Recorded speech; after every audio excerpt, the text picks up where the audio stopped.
My name is James Williams. This is March 12th. We're here at Cape Cod Tech, and this is Mike Ryder. This interview is for our history project at Cape Cod Tech. Where were you born? I was born in Rockledge, Florida. Tell us about your parents. My parents are both still alive. They're 88 years old. Came from a very, very loving family. My dad is was born in Indianapolis, Indiana, but grew up on the Cape, lived in Chatham most of his life. And my mom is from South Portland, Maine.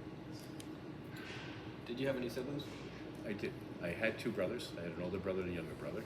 My older brother was a year and a half older. He passed away. And my younger brother is 5 years younger than I am. What did you go to? I went to two different schools. I went to a regional high school called Gateway Regional, which was 7 towns. And I left there my sophomore year to go to St. Joseph's High School in Pittsfield. And that's where I graduated from. What else do you remember about growing up during the 60s?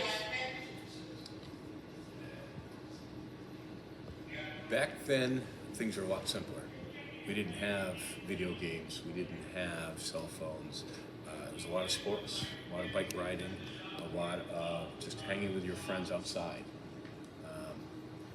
Stereotypically, we'd start first thing in the morning and we wouldn't come back until almost dark. Did you have any interest in the military at the time?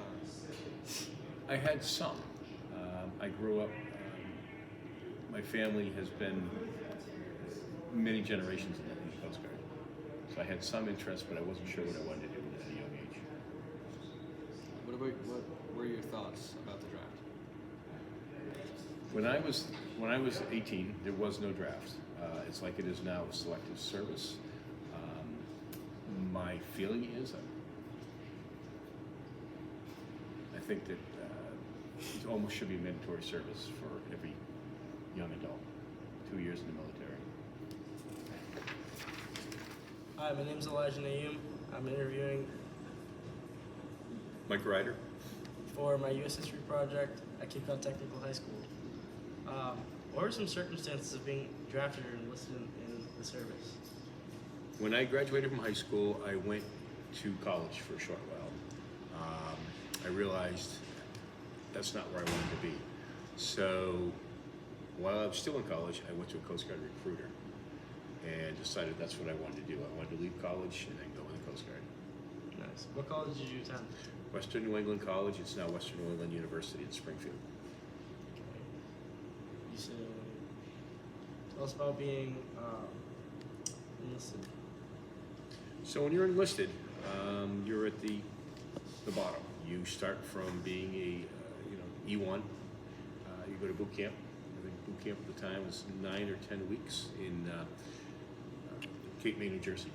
And then after that, I came out and I was transferred to, my first duty station was a ocean-going buoy tender, icebreaker in the Great Lakes, Lake Huron. There's a lot of scraping paint, cleaning, and working on buoys. Very nice. What was the mood of the country at the time about the war? So obviously Vietnam War was over at that time, so it was peacetime, and it was just, there was no thoughts of war at that point. Were you married at the time, or did you have a girlfriend? I had broken up with my high school girlfriend at that point. I was not married. What were your thoughts about the war at that time? Just ask me. My apologies. Not a problem. You mentioned you had an uncle who was in the war, correct? I did. I had an uncle that was in the U.S. Navy. He was in the war. He was in the medical corps part of the Navy at the time. He was enlisted. He worked. He was on a ship. So what he did was more on the outskirts.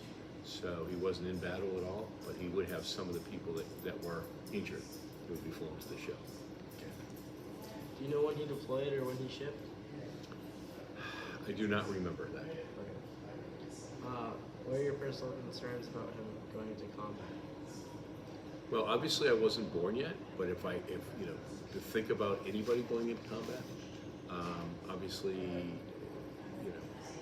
being older now, you realize the dangers of it. You realize how it affects family, how it affects people.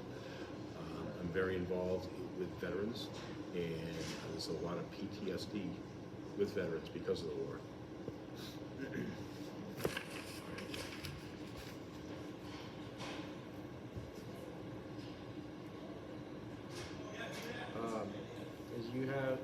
Do you know if he had any difficulties adjusting to the lifestyle back when he came back to the United States? He's never talked about that. He never talked about the difficulties of it all. He ended up doing 20 years in the Navy before he retired. But he's never mentioned that to me about coming home and the difficulties. Do you know if he went back to work after his time in the service or no? Well, he retired. Yeah, well, he did. I mean, he retired after 20 years, and then he did a bunch of things. He owned a couple different companies. He built wooden boats. He did. He owned a sign company. He was a chimney sweep. So he came back and went to work. Oh, you're recording? What were some challenges you faced after your time enlisted? So when I got out, I was young. I was 23 years old.